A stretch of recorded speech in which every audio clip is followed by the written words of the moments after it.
विचार लो कि मरते हो न मृत्यु से डरो कभी, मरो परंतु यों मरो कि याद जो करें सभी। हुई न यों सुमृत्यु तो वृथा मरे वृथा जिए, मरा नहीं वही कि जो जिया न आपके लिए।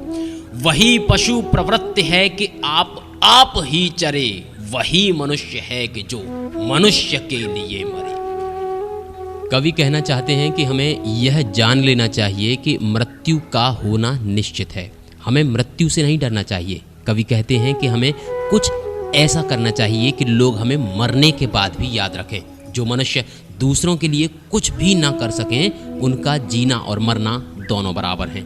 मरकर भी वह मनुष्य कभी नहीं मरता जो अपने लिए नहीं दूसरों के लिए जीता है, क्योंकि अपने लिए तो जानवर भी जीते हैं। कवि के अनुसार मनुष्य वही है जो दूसरे मनुष्यों के लिए मरे, अर्थात जो मनुष्य दूसरों की चिंता करे वही असली मनुष्य कहलाता है। उसी उदार की कथा सरस्वती बखानती, उसी उदार से धरा कृतार्थ भाव मानती। उसी उदार की सदा सजीव कीर्ति कूजती, तथा उसी उदार को समस्त सृष्टि पूजती। अखंड आत्म भाव जो असीम विश्व में भरे, वही मनुष्य है कि जो मनुष्य के लिए मरे।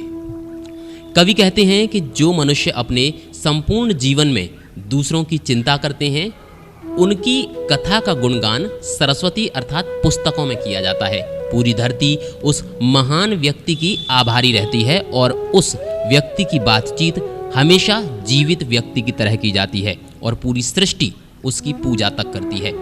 कवि कहते हैं कि जो मनुष्य पूरे संसार को अखंड भाव और भाईचारे की भावना में बांधता है, वह व्यक्ति सही मायने में मनुष्य कहलाने के लायक है। क्षुधार्थ रंतिदेव ने दिया करस्त थाल भी, तथा दधीच ने दिया परार्थ अस्थि जाल भी। उसी नर क्षितीश ने स्वमास दान भी किया, सहर्ष वीर कर्ण ने शरीर चर्म भी दिया। अनित्य देह के लिए अनादि जीव क्या डरे, वही मनुष्य है कि जो मनुष्य के लिए मरे। कवि कहते हैं कि पौराणिक कथाएं ऐसे व्यक्तियों के उदाहरणों से भरी पड़ी हैं जिन्होंने अपना संपूर्ण जीवन दूसरों के लिए त्याग दिया, जिस कारण उन्हें आज तक याद किया जाता है। भूख से परेशान रतिदेव ने अपने हाथ की आखिरी थाली भी दान कर दी और महर्षि दधीचि ने तो अपने पूरे शरीर की हड्डियां वज्र बनाने के लिए इंद्रदेव को दे दी। उशीनर देश के राजा शिबी ने कबूतर की जान बचाने के लिए अपना पूरा मांस दान कर दिया था और वीर कर्ण ने अपनी खुशी से अपने शरीर का कवच दान कर दिया। कवि कहना चाहते हैं कि मनुष्य इस नश्वर शरीर के लिए क्यों डरता है, क्योंकि मनुष्य वही कहलाता है जो दूसरों के लिए अपने आप को त्याग देता है। सहानुभूति चाहिए महाविभूति है यही, वशीकृता सदैव ही बनी हुई स्वयं मही। विरुद्ध भाव बुद्ध का दया प्रवाह में बहा, विनीत लोक वर्ग क्या न सामने झुका रहा। आहा वही उदार है परोपकार जो करे, वही मनुष्य है कि जो मनुष्य के लिए मरे। कवि कहते हैं कि मनुष्यों के मन में दया व करुणा का भाव होना चाहिए, यही सबसे बड़ा धन है। ईश्वर भी ऐसे ही लोगों के साथ रहते हैं। इसका सबसे बड़ा उदाहरण महात्मा बुद्ध हैं, जिनसे लोगों का दुख नहीं देखा गया तो वे कल्याण के लिए दुनिया के नियमों के विरुद्ध चले गए।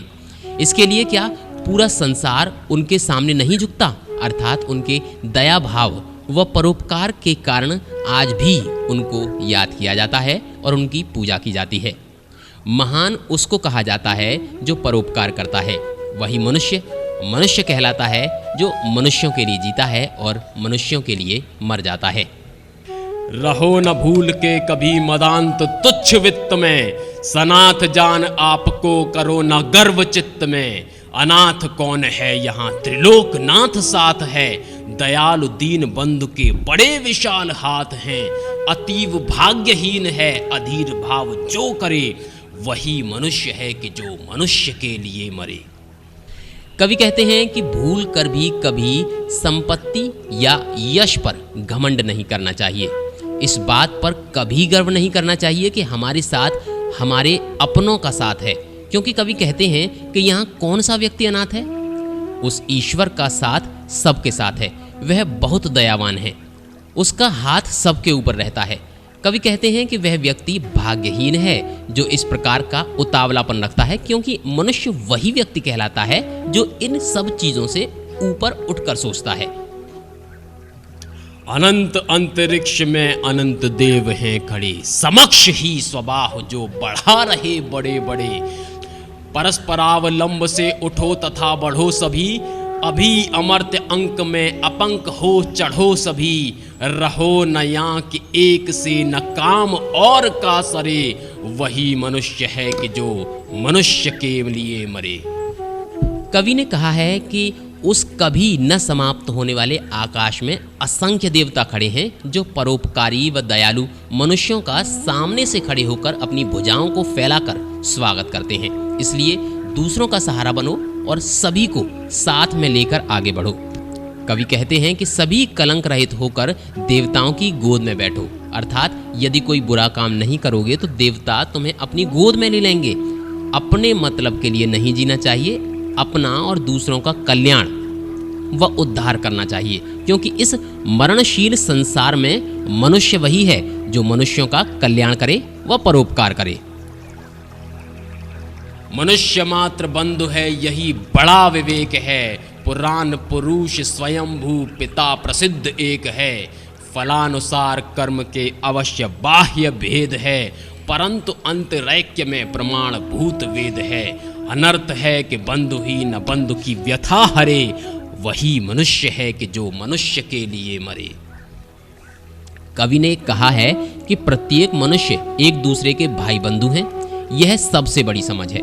पुराणों में जिसे स्वयं उत्पन्न पुरुष माना गया है वह परमात्मा या ईश्वर हम सभी का पिता है, अर्थात सभी मनुष्य उस ईश्वर की संतान हैं। बाहरी कारणों के फल के अनुसार प्रत्येक मनुष्य के कर्म भले ही अलग अलग हों, परंतु हमारे वेद इस बात के साक्षी हैं कि सभी की आत्मा एक है।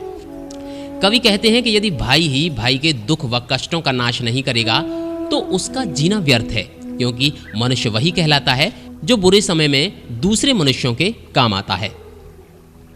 चलो अभीष्ट मार्ग में सहर्ष खेलते हुए, विपत्ति विघ्न जो पड़े उन्हें धकेलते हुए।